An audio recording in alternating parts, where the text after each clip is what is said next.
wanted to go back to something Rhonda said, which was that issue that sometimes healthcare systems, I think we've talked about this before, and I'm sure you're very familiar with this, Robyn. The few years ago, when burnout was becoming more increased awareness, healthcare systems, a lot of administrators did say, okay, well, we got burnout physicians, let's send them to yoga class. And so number one, I agree with you, Ron, it's sort of seen as fluff, but even worse than that, it's blaming the victim. Right. It's like without taking responsibility or looking at what are we doing in the system here that might be contributing. And it led me to a question for you, Robyn, which is you work with healthcare professionals and you do some wonderful work. Your website's magical just to look at. So I'm really intrigued by, and just look at the feedback that people, one of the things that strikes me is it's a little bit like, I'm sure you do more than this, but there's a little bit of piece of, I help people, you help people become more centered, grounded, in the moment, resilient, but then they go right back into the system that created some of the challenges that got them to you in the first place. I'm curious how that lands for you when you think about that, and how have you met that, especially with some of the people that you coach? Well, I see that there are two main components to what's happening. One is that we have the healthcare system, which we categorize as broken. We can call it whatever we want. And that's something that I can't do anything about. There are people working really hard to fix a lot of the issues that are happening in our healthcare system. And then the second issue is there's the human. There's the person that's experiencing what's happening.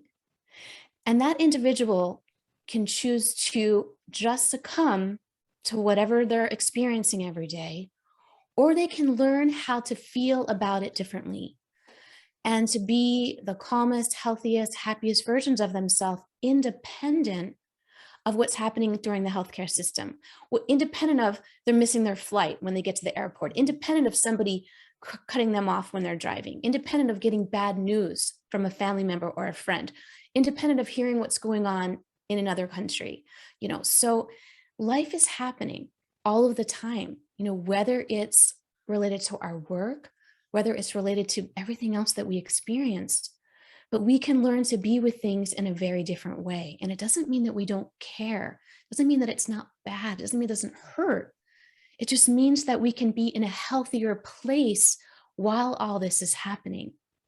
So my physicians that I work with, that I coach, I teach them how to be with whatever it is they're experiencing in a different way so that they can work in that volatile environment with that difficult boss, having to see patients every 10 to 15 minutes, having to do medical records at times when it interferes with family life, whatever it is that's happening.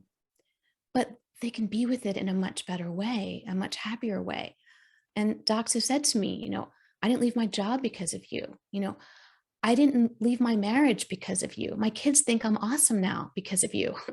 And it's not me, but it's me teaching them how to be the healthiest version of themselves, the happiest version of themselves.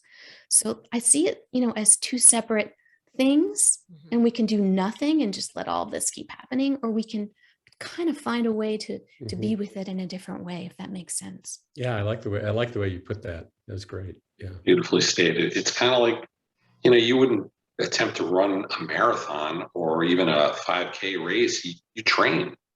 And so it's still going to be the race, but now you're better prepared for it. And that's how you get through it. Simply stated, in my simplistic mind here. Exactly, Des. No, that's totally right. I mean, it's, you need the tools to deal with life itself. Yeah. So yes, my background is in yoga and meditation, but I'm never saying go do a yoga class. What I teach are very short principles of how to work with your physiology and how to work with your mind in a way that doctors learn best. But I'll never say, go do a yoga class. And I love that language, that answering these questions, asking these questions differently, which is, what's the matter with you versus what matters to you, right? And that language is so important. because go take a yoga class, even though this is my background, I don't say to do that. That's what's the matter with you. Just suck it up. Why can't you get through this? Nobody else is having a problem, right? Versus, well, what matters to you? Like, what's going on? How can we work with that? And that is what I think the key to all of this, really. Thank you so much for joining us for this discussion today. If you'd like to learn more about our guest, head on over to our Patreon page where you can access exclusive content, including the full segment of our show. Never want to miss an Inside the Doctor's Lounge clip?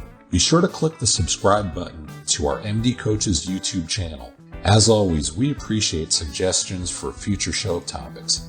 Let us know what you're thinking in the comments below. And finally, special thanks to the talented Ryan Jones, who created and performs our theme music for the show.